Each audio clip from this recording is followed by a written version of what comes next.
Saudi अरब का नाम सुनते ही आपके जहन में पहला ख्याल क्या आता है? रेत और सहरा। लेकिन सऊदी का सहरा बर्फ में तब्दील हो गया है। जी हाँ, रेत के टीले बर्फ की चादर से ढके हुए हैं। आपको बता दें कि सऊदी अरब की तारीख में ये पहला मौका है कि वहाँ बर्फबारी हुई है। आदाब, मैं हूँ आपके साथ आमना फारूक और आप देख रहे हैं आवाज़ दी वॉइस।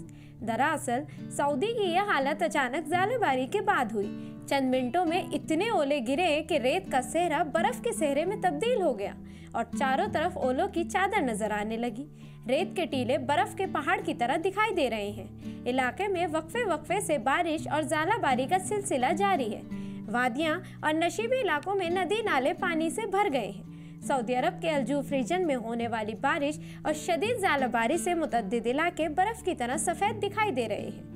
अलजूफ रीजन के शुमाली इलाके, जिनमें सकाका और दोमल जिंदिल शामिल हैं, सनीचर की सुबह से बारिश और ज़ालबारी की जद में हैं, जिसकी वजह से सर्दी में भी इजाफा हुआ है।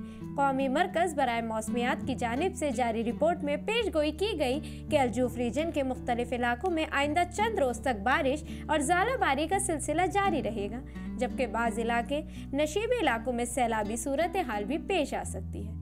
मौसमियाती मरकज़ की जानिब से जारी इंतबाह में मज़ीद कहा गया कि इलाके में रहने वाले इन दिनों खुसूसी एहतियात तदाबीर पर अमल करें और नशीबी इलाकों में तफरीह की गर्ज से कैंपिंग ना करें, जबकि नदी नालों को अबूर करने की कोशिश भी ना की जाए।